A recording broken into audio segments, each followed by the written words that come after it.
good. It's almost evening, actually. It's about supper time, just about 6 p.m. Really, this is only like our third or fourth day going. I know it's April 22nd, but little update. I thought I'd bring you guys up to speed. We lost a lot of days due to the Arctic temperatures that rolled in. Right now, it's still probably blowing 50 or 60 k, but it was pushing 75 kilometer winds here today. I'm hoping it's blowing out this system that's been sitting on us for, I don't know, almost a week now.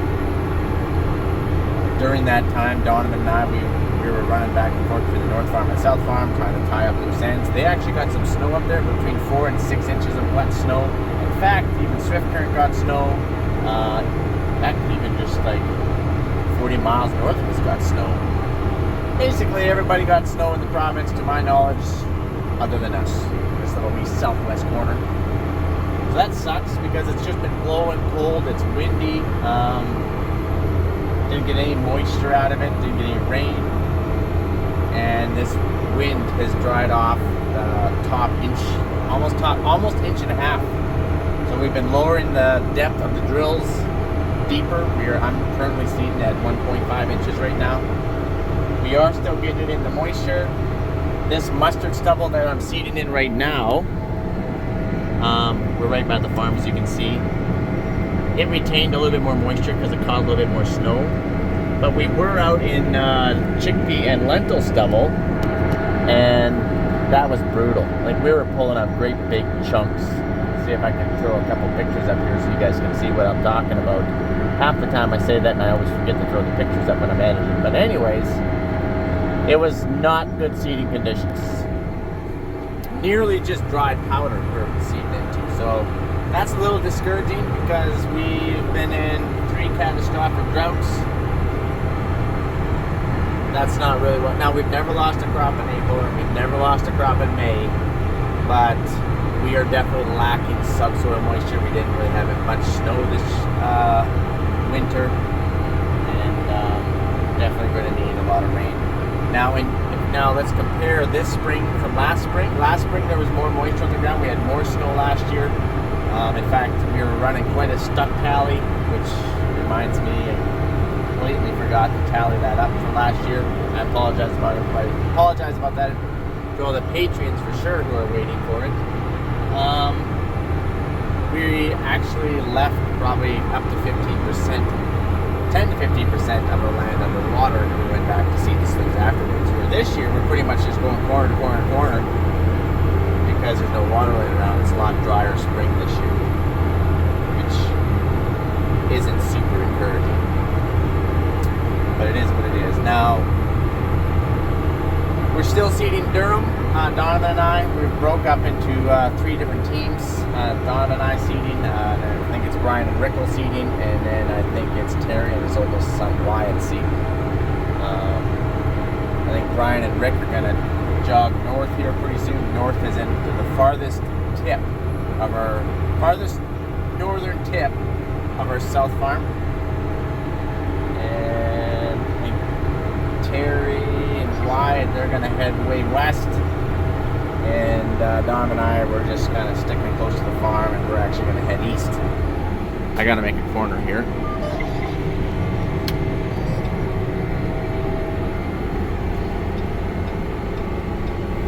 Because you guys got to remember that we are 4 complete separate identities. We all have our own land. We all have our own rented land. And that's always been the case. That's never not been a thing. Sometimes we all seed together if it's beneficial for all parties, and sometimes we do not. And again, same thing with harvest. Now, regarding the tractor, we think that we're getting this thing dialed in. I keep tweaking the auto steer a little bit here in the John Deere monitor. We're using our Agtron now. We had one bad sensor. Somewhere down in there. We had one bad sensor. It was a brand new one, but we have a couple spares, so I'll stick another one on. We're only running the 42 because there's only 42 mid-row banders. Whoa! Sorry about that. I know the reflection's so bad, it's hard to see here. It's really annoying that you can't tank off this loop and this loop. It's meant for, like, you know, this is your mid-row banders. This could be for your openers, and maybe this is for the triflex, another set of side shanks or something like that. But you can't get rid of those and bring that green bigger. So that kind of sucks. I've already looked into it. But so far, the new Eggtron that we put on is working. Why did I only do the towers, the FERT towers, and not all the seed runs? First of all, well, there's two reasons. One is way more money, obviously, way more sensors. Two, I haven't had great success in the past with Eggtron, and I didn't want to go and invest a pile of money and be disappointed. So I'm going to run this for a little bit. Now, as far as the tractor's pulling, we're probably down to, what's in our tanks? We're probably down to about 1/3, between 1/3 and a half. It's obviously pulling pretty good.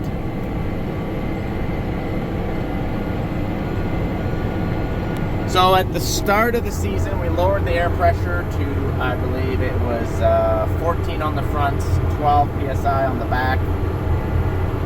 And then I think that was what was actually recommended to me. These are the Goodyear LSW 800s. That was what was recommended by the tire guy. But then I started talking to a buddy of mine, and who's got a lot of hours in wheeled machines. And he's like, "Man, Mike, you gotta drop that air somewhere. Just cut that in half again." I'm like, "Whoo, half." I was like, I don't know if the sidewalls are really meant to drop down. You know, these aren't the VFs. The VFs are meant to get down to that 8 to 10 psi. They got great big thick sidewalls, and they have like 13 inches deep of sidewalls. You know, this is 46-inch rim, a lot less sidewall and thinner. So I still did what he said. Maybe not quite. We took it down to 10 all around. I'm still might take it, drop the back down to 8, but by doing that, dropping it 4 psi, it made a lot of difference in my slippage. You know, I was always up around 10%, pretty consistent, and finally I'm dropping it back down. And you gotta remember, I've got brand new points on this drill, and I'm going about 1.5 inches deep. And we're rocking a decent amount of pressure. Still windy, as you can see.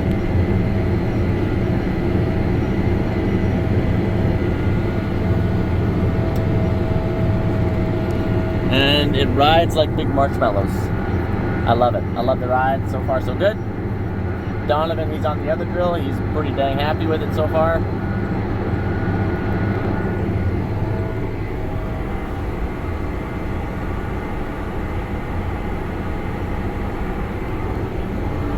I'll keep you guys updated a little bit more about how it pulls. And obviously, these things aren't 580 horsepower. They're a lot more than 580 horsepower.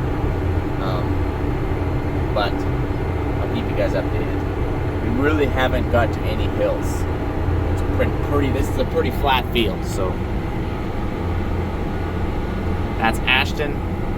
She's got some coffee for me. I'm just gonna walk across through the trees there to grab that. Got my carpet out. It's a little dirty. Chapel and Ashton, they were riding with me today. Ashton definitely likes the Case tractors, but that is no surprise to anybody. So I only got about 80 acres left, and we're all going to come to a standstill here because we are caught up with the sprayers. We can't seed without the sprayers going and spraying in front of us, and they haven't been able to turn a wheel in a long time. And tomorrow's supposed to be nice, I believe, the 23rd. So we'll shut the drills down and just go real hard on those sprayers. We'll run the sprayers 24/7 if we have to. Try to get another couple thousand acres ahead. Is the plan.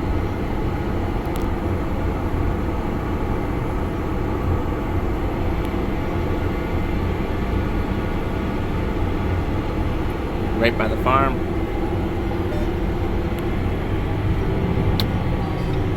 I'm just gonna run over there and grab some coffee.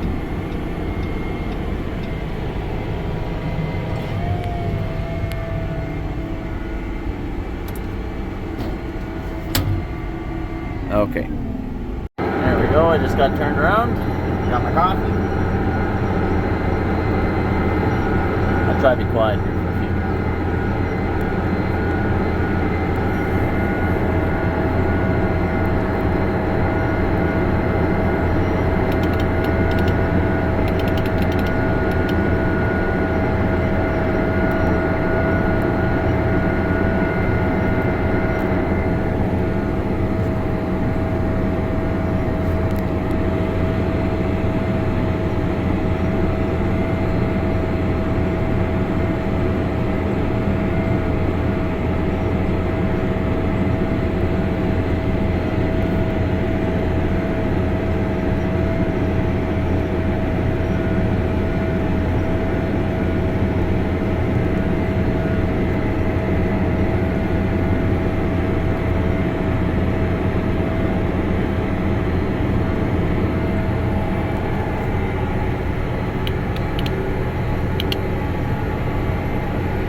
Okay, so we're only running about 1700 RPM.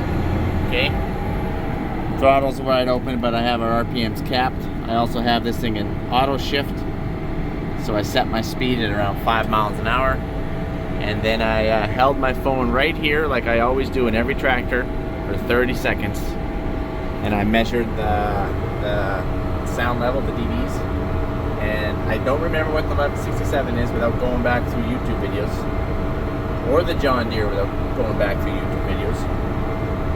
But this one is 66 dBs, or dB, or BDD, or whatever that is, on a 30-second average. And I always run, every one I do is on a 30-second average, and I always hold them right here, do it the same way. So if you guys can remember what I said about the 1167 or the John Deere RX, throw it in the comments, because most likely I'm not going to get back digging into the YouTube videos. But this one is 66 on the average at 17. It would be probably way louder at 2200 RPM. I only need the 2200 RPM if I am about to climb a big hill, in which I have not got to yet. So just slow down, a bit of a washout to go through here. You can hear it, feel it shifting.